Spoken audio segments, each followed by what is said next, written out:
Hi hello ನಮಸ್ಕಾರ. Welcome back to my channel Shilpa's Kannada vlogs. ಇವಾಗಲೇ ಜಾತ್ರೆ ಹಿಂದಿನ ದಿನದ್ದು ವಿಡಿಯೋ ಹಾಕಿದ್ದೀನಿ. ಇದು ಮರುದಿನ ಮಧ್ಯಾಹ್ನ 3 ಗಂಟೆಗೆ ನಮ್ಮೂರ್ದು ಹುಚ್ಚಯ್ಯ ಎಳೀತದೆ. ಅಂದರೆ ತೇರಲ್ಲ, ಇದು ಹುಚ್ಚಯ್ಯ ಅಂತ ಕರಿತೀವಿ ನಾವು ಇದಕ್ಕೆ. ಇದು ಎಲ್ಲಿ ಅಂದರೆ ನಮ್ಮದು ಹಾಸನಲ್ಲಿ ಎಲ್ಲಿ ಬರುತ್ತೆ ಅಂದರೆ ಕೊಪ್ಪಳ ತಾಲೂಕು, ಕೊಪ್ಪಳ ಡಿಸ್ಟಿಕ್ಕಲ್ಲಿ ಬರುವಂಥದ್ದು. ಇದು ನಿನ್ನೆ ವಿಡಿಯೋದಲ್ಲಿ ತೋರಿಸಿದ್ದೀನಲ್ಲ, ಆ ಟೆಂಪಲ್ಲಿಂದ ಈ ಕಡೆ ರೋಡ್ ಸೈಡು ಇಲ್ಲೊಂದು ಗಿಡ ಕಾಣ್ತಾ ಇದೆಯಲ್ಲ, ಇಲ್ಲಿವರೆಗೂ ಆ ಹುಚ್ಚಯ್ಯನ ಎಳಿತಾರೆ. ತುಂಬ ರಶ್ ಇರುತ್ತೆ ಈ ಟೈಮಲ್ಲಿ. ಇದು ರೋಡ್ ಅಲ್ವಾ, ಹಾಗಾಗಿ ನೋಡಿ ಇನ್ನು ವೆಹಿಕಲ್ಸ್ ಎಲ್ಲ ಓಡಾಡ್ತಿವೆ. ಇಲ್ಲಿ ಊರು ಎಂಡ್ ಆಗುತ್ತೆ. ಈ ಕಡೆ ಜಾಸ್ತಿ ಮನೆಗಳು ಕೂಡ ಇಲ್ಲ. ಈ ಗಿಡಗಳು ಕಾಣ್ತಿದೆಯಲ್ಲ, ಅದು ಪಾದಗಟ್ಟೆ ಅಂತ. ಅಲ್ಲಿಗೆ ಈ ಹುಚ್ಚಯ್ಯ ಬಂದು ವಾಪಸ್ಸು ತನ್ನ ಸ್ಥಾನಕ್ಕೆ, ಅಂದರೆ ಆ ಟೆಂಪಲ್ ಇದೆಯಲ್ಲ ಅಲ್ಲಿ ನಿಲ್ಲುತ್ತೆ. ತುಂಬ ಚೆನ್ನಾಗಾಗುತ್ತೆ ನಮ್ಮೂರ ಜಾತ್ರೆ. ಹಿಂದಿನ ದಿನ ರಾತ್ರಿ ಎಲ್ಲ ಚೆನ್ನಾಗಿ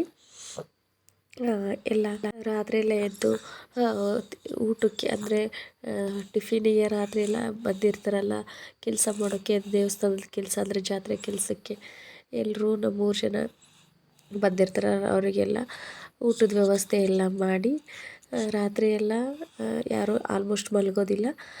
ಆಮೇಲೆ ಮತ್ತು ಬೆಳಗ್ಗೆ ಟೈಮಲ್ಲಿ ದೀರ್ಘದಂಡ ನಮಸ್ಕಾರ ಹಾಕ್ತಾರೆ. ಎಲ್ಲರೂ ಬೇಡ್ಕೊಂಡಿರ್ತಾರೆ ಈ ಥರ ಜಾತ್ರೆಗೆ ನಾವು ದೀರ್ಘದಂಡ ನಮಸ್ಕಾರ ಅಂತಂದು ಆಲ್ಮೋಸ್ಟ್ ಹಾಕ್ತಾರೆ. ಅದು ಬೆಳಗ್ಗೆಯಿಂದನೇ ಸ್ಟಾರ್ಟ್ ಆಗುತ್ತೆ. ಬೆಳಗ್ಗೆ 7-8 ಗಂಟೆಯಿಂದ ಸ್ಟಾರ್ಟ್ ಆಗಿ ಈ ಹುಚ್ಚಯ್ಯ ಎಳೆಯೋವರೆಗೂ. ಅಂದರೆ ಈ ವರ್ಷ ಸ್ವಲ್ಪ ಬೇಗ ಹುಚ್ಚಯ್ಯ ಎಳೆದಿದ್ದಾರೆ. ಬಟ್ಟು ಇವರು 4 ಗಂಟೆ 5 ಗಂಟೆಗೆಲ್ಲ ಇರ್ತದಲ್ಲ, ಕಂಟಿನ್ಯೂವಸ್ ಆಗಿ ದೀರ್ಘದಂಡ ನಮಸ್ಕಾರ ಹಾಕ್ತಾರೆ.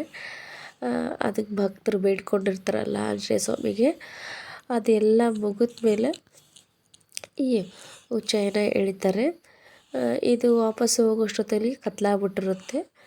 ಅದಾದಮೇಲೆ ಮತ್ತೆ ಮಾರನೇ ಪಟಾಕಿ ಹೊಡಿತಾರೆ. ಅದಕ್ಕೆ ಮದ್ದು ಸುಡೋದು ಅಂತ ಹೇಳ್ತಾರೆ.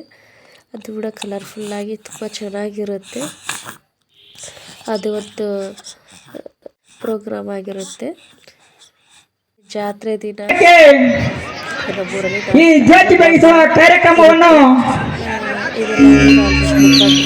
ವೇದಿಕೆ ಮೇಲೆ ಆಸೀನರಾಗಿರುತ್ತ ಪರಮ ಪೂಜ್ಯರಾದಂತ ಶ್ರೀ ವೇದಮೂರ್ತಿ ಮರುದ್ರ ಹಿರೇಮಠ್ ಹಾಗೂ ಶ್ರೀ ಗುರು ವಿರೂಪಾಕ್ಷಲಿಂಗ ಶಿವಶರಣರು ದಾಸೋಹ ಮಠ್ ಹಾಗೂ ಶ್ರೀ ವಿರೂಪಾಕ್ಷಯ್ಯ ಹಿರೇಮಠ್ ಸಾಕಿನ ಅಸ್ಕಲ್ ಹಾಗೂ ವೇದಿಕೆ ಮೇಲಿರುವ ಎಲ್ಲಾ ಗಣ್ಯರು ಕೂಡ ಈ ಜ್ಯೋತಿ ಬೆಳಗಿಸುವ ಕಾರ್ಯಕ್ರಮವನ್ನು ಯಶಸ್ವಿ ಮಾಡಿಕೊಡಬೇಕಾಗಿ ತಮ್ಮಲ್ಲಿ ಕೇಳಿಕೊಳ್ಳುತ್ತೇನೆ.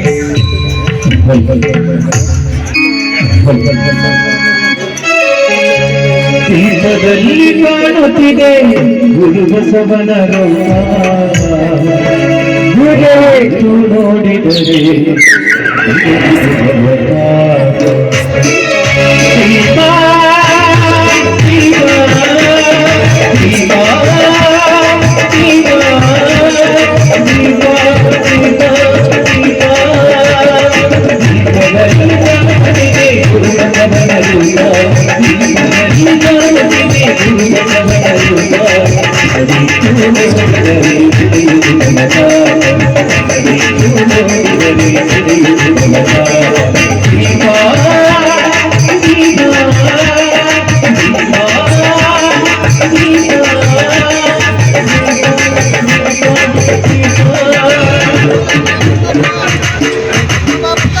ಭೂದೇವಿ ಹಣತೆಯಾಗಿ ಬಾಣರವಿ ತೈಲವಾಗಿ ಜಗಕ್ಕೆ ಬೆಳಕಾಗಿ ಬೆಳಗಿದಂತೆ ಶ್ರೀ ಪೂಜ್ಯರ ಅಮೃತಾಸ್ತದಿಂದ ಜ್ಯೋತಿ ಬೆಳಗಿಸುವ ಕಾರ್ಯಕ್ರಮವನ್ನು ಯಶಸ್ವಿ ಮಾಡಿಕೊಟ್ಟಿದ್ದಾರೆ.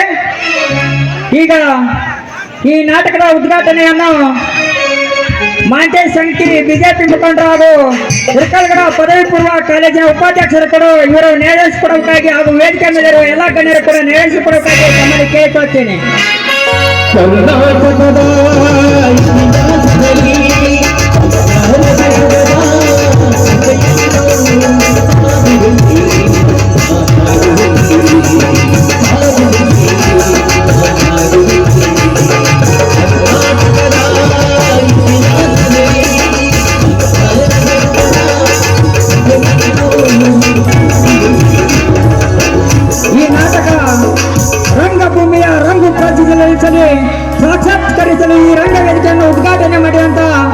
ವೇದಿಕೆ ಮೇಲಿರುವ ಎಲ್ಲ ಗಣ್ಯರಿಗೂ ಕೂಡ ಧನ್ಯವಾದಗಳು.